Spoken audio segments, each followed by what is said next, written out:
सध्या महाराष्ट्रात सर्वत्र गाजत असलेल्या आदिवासी विद्यार्थ्यांचे आंदोलन आणि शासन व्यवस्थेविरोधात विद्यार्थ्यांनी उभ्या केलेल्या प्रश्नांनी आमदार, खासदार आणि मंत्र्यांनाही घाम फोडलेला आहे।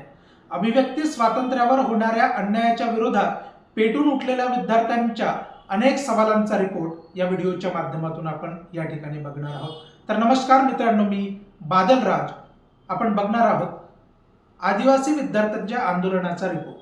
दिनांक 5 ऑगस्ट 2026 रोजी आदिवासी विकास विभागाने वसतिगृहातील नियमावली संदर्भात एक GR जारी केला आहे। त्या GRच्या माध्यमातून विद्यार्थ्यांच्या नियमावलीबद्दल एक महत्त्वाच्या नियमावर मी बोट ठेवून तुमच्याशी हितगुज करणार आहे। विद्यार्थ्यांच्या अभिव्यक्ती स्वातंत्र्य, त्यांचा मत मांडण्याचा अधिकार, एखाद्या संघटनेत सहभाग घेण्याच्या अधिकारावर शुद्धपणे गदा आणण्याचा प्रयत्न शासनाने दिनांक 5 ऑगस्टच्या GR मध्ये केलेला होता। या मुद्द्यावर बोट ठेवत असताना जेव्हा विद्यार्थ्यांनी आंदोलन उभे केले विविध संघटनांच्या माध्यमातून आणि वसतिगृहातील विद्यार्थ्यांच्या संघटनांच्या माध्यमातून, तेव्हा आंदोलनाची दखल घेत दिनांक 14 ऑगस्ट 2026 रोजी शासनाने सुधारित GR जारी केला आणि त्यामधला तो नियम त्यांनी पूर्णपणे काढून टाकला। परंतु विद्यार्थी मित्रांनो, सांगायचा मुद्दा हाच आहे की या आंदोलनाच्या माध्यमातून हा नियम काढला तेव्हा शासन हे नियम बनवत असताना निद्रावस्थेत होते का, असाही सवाल विद्यार्थ्यांनी आंदोलनाच्या माध्यमातून केलेला आहे।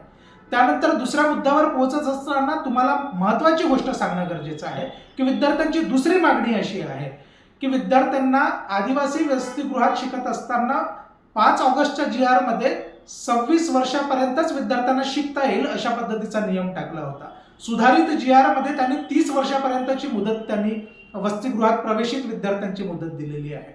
परंतु खऱ्या अर्थाने जर एखाद्या ग्रामीण भागातल्या विद्यार्थ्यांना जर शिकायचे असेल आणि तो ग्रामीण भागातून जर शहराकडे वळत असतील शिक्षणासाठी, तर ग्रामीण भागामध्ये पुरेसं ज्ञान किंवा पुरेसं मार्गदर्शन नसल्यामुळे तो शहराकडे येतो आणि जेव्हा तो शिकायला लागतो तेव्हा त्याच्या वयाचे 30 वर्ष ओलांडून जातात, परंतु त्याच्या ध्येयापर्यंत त्याला पोहोचता येत नाही। त्याला नेट, सेट, PhDचं शिक्षण पूर्ण होतपर्यंत त्याला 30 वर्षापेक्षा जास्त कालावधी ओलांडला जातो।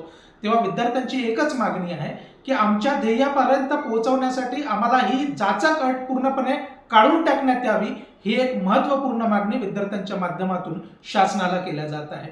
खऱ्या अर्थाने विद्यार्थी ही सुद्धा मागणी करत आहेत की आम्ही आमच्या मतांनी निवडून दिलेले आमदार, खासदार किंवा मंत्री महोदयांना जर शासन व्यवस्थेत जर आमचे प्रतिनिधी म्हणून जर पाठवले असेल तर आमच्या सवालांचा, आमच्या प्रश्नांचा, आमच्या समस्येचा, आमच्या अधिकाराचं संरक्षण करणे आणि त्या आमच्या अधिकारांना, आमच्या प्रश्नांना आणि समस्येचं निराकरण करण्याचा जर खरा प्रयत्न जर कोणी करायला पाहिजे तर शासन व्यवस्थेतल्या बसलेल्या मंत्री महोदयांनी करायला पाहिजेत। परंतु ज्यांना आम्ही प्रतिनिधी मानतो त्या मंत्री महोदयांनी 1% विद्यार्थ्यांच्या हिताच्या दृष्टिकोनातून प्रयत्न केलेला नाही। उलट त्यांच्या शैक्षणिक आणि संविधानिक मूलभूत अधिकाराचं हनन करण्याचा प्रयत्न शासनाने केलेला आहे, अशा पद्धतीचा गंभीर आरोप विद्यार्थ्यांनी आंदोलनाच्या माध्यमातून केलेला आहे।